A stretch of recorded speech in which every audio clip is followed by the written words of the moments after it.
Welcome back to another episode of Misplaced Garage. On today's episode, I'm going to be hopefully making some secondary motor mounts for this engine. The first ones that I built down there were polyurethane, and they should be strong enough in theory, but the problem that I also run into is these suspension turrets. I was led aware that if you take a corner too hard without the original engine in it, because the original engine connected to those two holes and that hole right there, that they can flex and possibly break. So I do not at all want that to happen.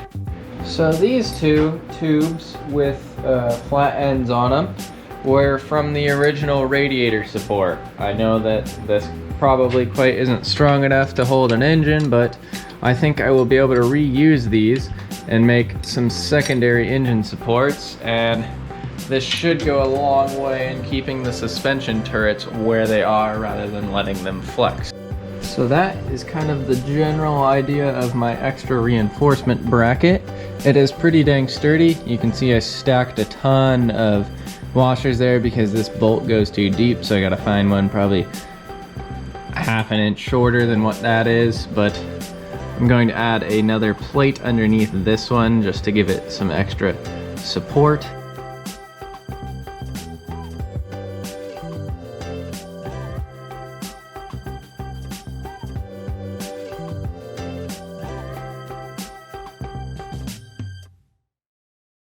So I'm basically going to weld it just about like that so that I can reinforce the bottom of this, because this is some pretty flimsy metal, and I think if too much stress gets put on it, this part will break and then it becomes useless.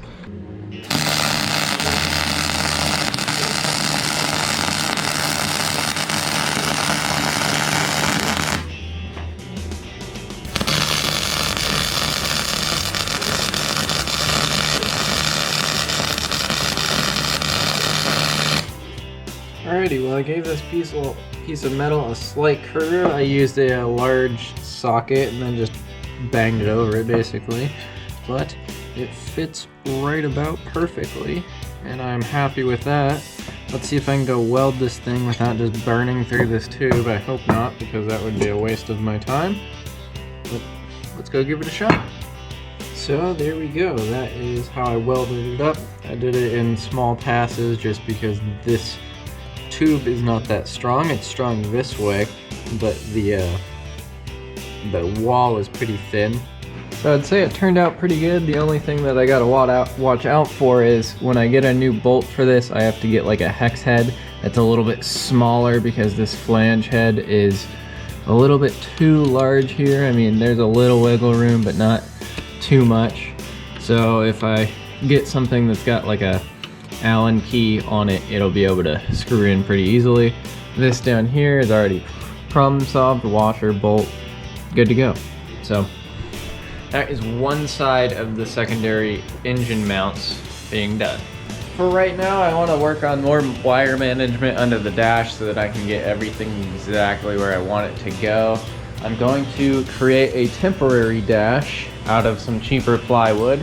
Later on, I'm going to go back and make it out of a much nicer wood. It just makes no sense to make a temporary dash out of really nice wood.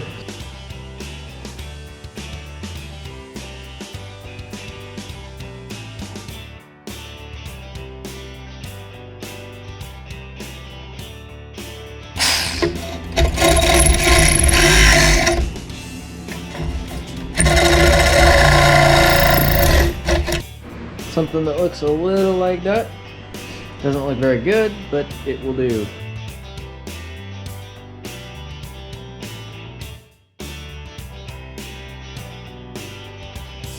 There's the first thing in on the fake dash here.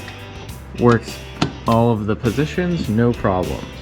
I think now I'm going to put the horn down here or somewhere over in this general vicinity, because it'll be slightly out of the way of grabbing it, but just far enough to where I can grab it if I need to. I'm sure once I've put things on the car and then I start doing stuff with it, I'm going to learn that I don't like the position of certain things, so that's why this cheap plywood is the perfect choice, but that is where the horn's gonna go. You guys may have noticed that this is not the button that I put on in the previous episode, but that is simply because that button was stupid. It was wired wrong internally or something, because there is no other option to where I could have the light on and press the horn.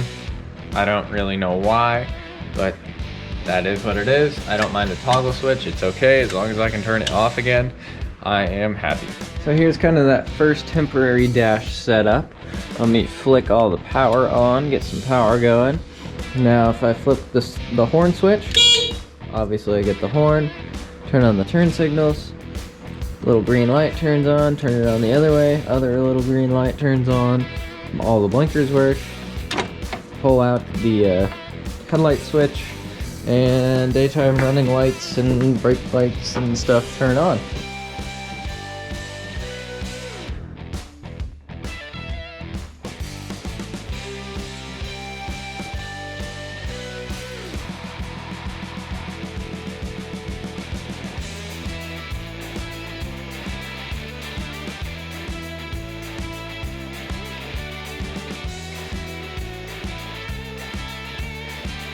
Anyways, I got the dash all kind of situated. That this side won't really have anything on it. I plan on putting gauges across the top of this, so it's going to be like oil pressure, water, blah blah blah, all the things that you normally have in a car. But I want to keep this little pad, this whatever I would call this, a switch pad panel.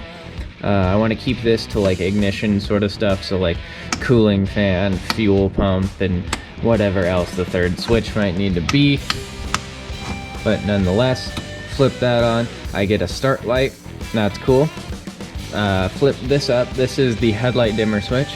I know what you guys are thinking, why would I put it over here when all my light stuff is over here? I don't really plan on using the high beams all too often, so it's just going to be in the low setting pretty much always.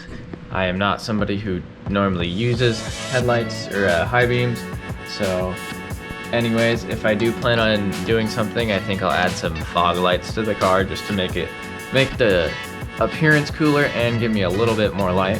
But nonetheless, if I flick it, it was working. Oh, duh, I know why it's not working. Pull the headlight switch all the way out. If I flip this all the way up, the bright light starts showing, and that is not what you want to see, so I flick it down and it's in the normal position. The little blue light is just to indicate the high beams are on. If somebody like myself or somebody random driving this vehicle, they'll know that the high beams is on, because that is a high beam thing. Please don't drive around with your high beams on. It blinds every single person in your pathway. You might be able to see a little bit better, but not a single person around you can see. My mini rant is over now. So, anyways, 4 gauges here, 2 gauges there. That should make up most of what I need. Horn still works, so I'm happy. Also, the start still works. Now that horrible sound that you're hearing is the yoke hitting the inside of this, unfortunately. I do think I can get a smaller drive shaft made, but I may also do a little hammer clearancing here just to make it slightly larger. I don't want to make it too big, but is what it is. I'm pretty stoked on this whole thing. So yeah, it's coming along nicely. Anyways guys, if you like the video, you like seeing my process, you like seeing me do good, you like seeing me do bad, I don't want to just show everything that I am doing well, because everybody makes mistakes when they're learning new skills. But anyways guys, please like, comment, and subscribe, and I will see you in the next one.